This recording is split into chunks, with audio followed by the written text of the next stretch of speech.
The early morning sun painted the courthouse steps in golden light, its warmth doing little to soothe the tension simmering in the air. Judge Olivia Harris, a towering figure of determination and resilience, ascended those steps, her every step deliberate and purposeful. She was no stranger to adversity. At 63, her decades-long career had been marked by the challenges of breaking barriers and confronting biases. Today felt different, though. The weight of the case she was about to preside over, coupled with the mounting unrest in the city, pressed heavily on her. As she neared the entrance, a booming voice broke her stride. "Hey, you there? This area is restricted." Startled, Olivia turned to see a tall, imposing officer marching toward her, his posture radiating authority. His name tag glinted in the sunlight. Officer Brooks. "I'm sorry," she said evenly. "Is there a problem?" "This is not a place for loiterers," Brooks replied curtly, his eyes narrowing. "Move along." "I believe there's been a misunderstanding," Olivia began, but Brooks cut her off. "No misunderstanding," he barked. "Move before I make you." Olivia straightened her spine, her voice calm but firm. "I am Judge Olivia Harris. I'm here to preside over today's case." For a moment, Brooks faltered, a flicker of confusion crossing his face. Then his expression hardened. "Judge Harris," he scoffed. "You don't look like a judge." The word struck a nerve, but Olivia refused to show it. "I assure you I am," she replied. Brooks stepped closer, his hand hovering near his baton. "I'm not in the mood for games. Move before you regret it." Olivia opened her mouth to respond, but before she could, Brooks grabbed her arm roughly. His grip was vice-like as he shoved her back. Her heel caught on the edge of a step, and she fell, the cold concrete unforgiving beneath her.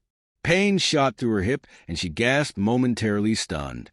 Around them, the crowd that had been milling about fell silent.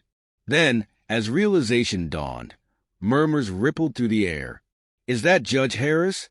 Did he just shove her?" Phones were raised, their cameras capturing every second. Brooks's face drained of color as the weight of his actions hit him. I didn't know," he stammered, stepping back, panic evident in his wide eyes. The wail of sirens pierced the tense silence, and Malcolm Turner, the district attorney and Olivia's longtime friend, appeared through the crowd. His face was a mix of anger and concern as he knelt beside her. "Olivia, are you all right?" he asked, his voice tight. "I'm fine," Olivia replied through gritted teeth, though the pain in her hip told a different story.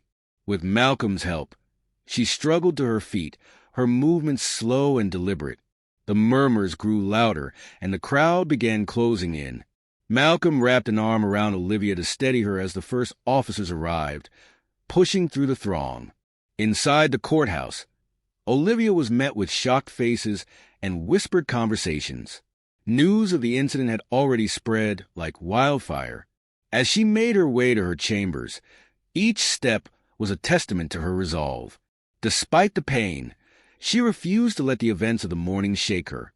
Laura Campbell, the city's police commissioner, met her in the hallway. Her sharp gaze took in Olivia's disheveled appearance and the forming bruises. "What happened?" she demanded. "Your officer assaulted me," Olivia replied, her tone clipped. Laura's jaw tightened.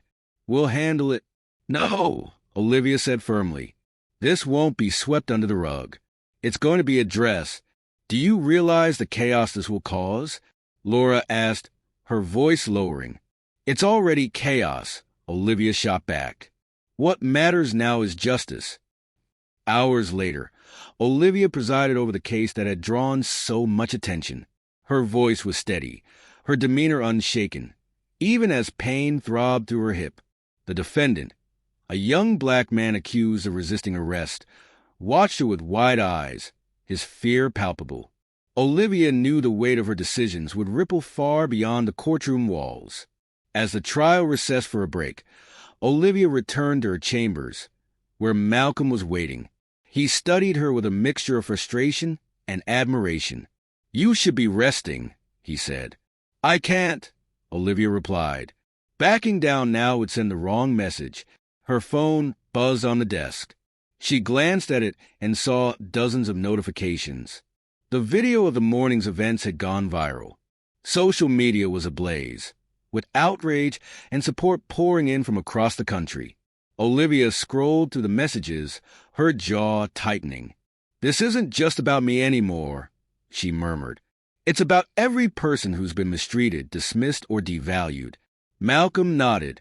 "And you're the one to lead that fight." By the time the day ended, Olivia was physically and emotionally drained, but her determination burned brighter than ever.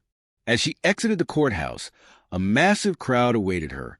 They chanted her name, their voices a symphony of support and defiance. Olivia paused at the top of the steps, scanning the sea of faces, young and old, black and white, families with children, all of them united in their demand for justice. A reporter pushed through the throng, microphone in hand. "Judge Harris, do you have a statement?" Olivia took a deep breath, her heart pounding. "What happened today is a symptom of a much larger problem," she began, her voice carrying over the crowd. "Justice is not about one person or one case. It's about holding systems accountable. I will not back down. I will not be intimidated, and I promise to fight for what's right." The crowd erupted in cheers, their voices a powerful affirmation. Olivia felt a swell of emotion, her resolve hardening. She knew the road ahead would be difficult, fraught with obstacles and dangers. But she also knew she wasn't alone. As the crowd's chants echoed in her ears, Olivia Harris felt a renewed sense of purpose. The fight was just beginning, and she was ready to lead the charge.